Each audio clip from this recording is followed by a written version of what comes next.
Hi, welcome back to Money Game. For your final question, what are teens into these days? Is it A, TikToking, B, Facebooks, C, regicide, or D, none of the above? I'm gonna have to go with A, TikToking.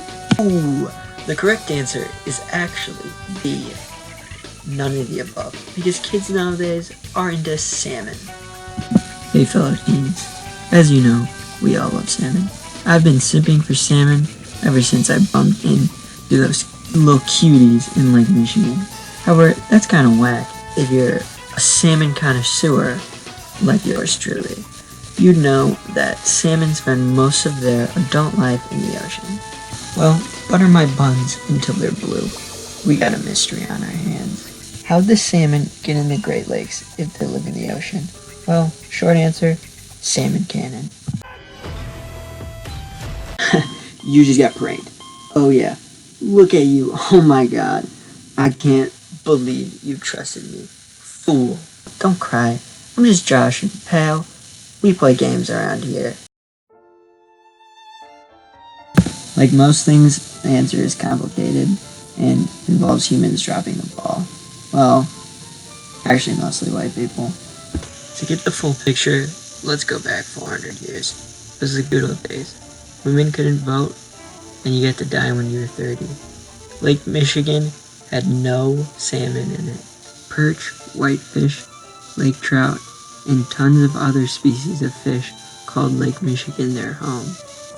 We'll be putting our sights on the lake trout because it shares the same ecological niche as the salmon.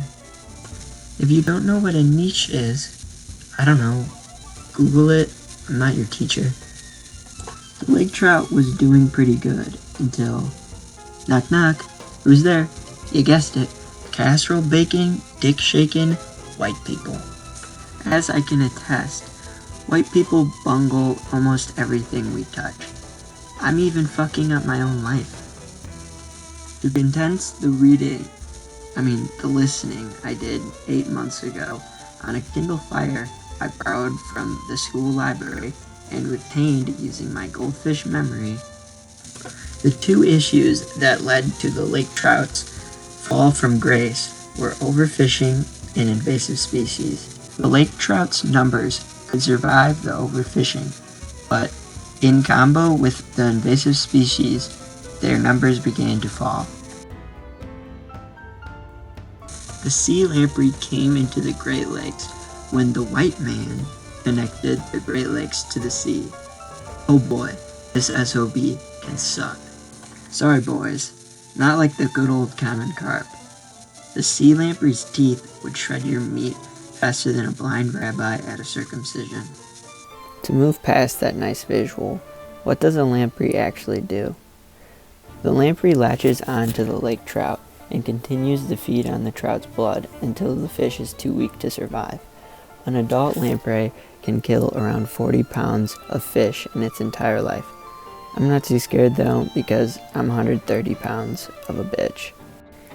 In the 1950s, the era of rock and roll, Elvis Presley and, jazz or something, the lampreys were killing around 100 million pounds of fish a year.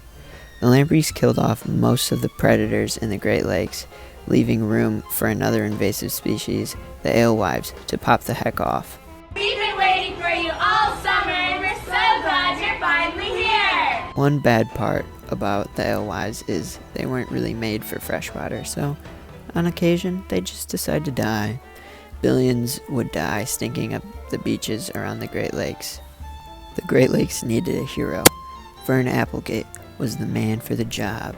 Him and a team figured out a way to murk the fuck out of baby lampreys, dropping their numbers down by 90 to 95%. Now we could reintroduce predators into the Great Lakes to hunt the alewives. You'd think the answer is easy, just reintroduce the lake trout. However, lake trout didn't fight well. When someone hooked into a lake trout, something fucky would happen and their swim bladder would just explode or something like that. Dr. Howard Tanner, working for the Michigan Department of Conservation, said, fuck it, let's play God. He introduced salmon into the Great Lakes, and soon fishermen around the Great Lakes were going fucking bananas for salmon. After fishermen went bonkers for salmon, states on the Great Lakes began stocking salmon along with other new species like brown trout and the steelhead.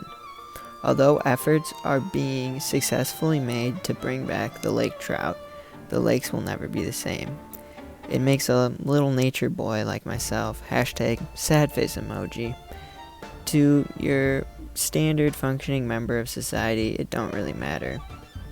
If you came here to learn something about the lovely cutie pies we call salmon, I hope you learned something. If you want to hear the perspective of some stupid kid, well, you're in luck, and if you don't, click off the video, dumbass. I joked about white people dropping the ball on this, and that's 100% true. But come on guys, it's 2020, all humans suck.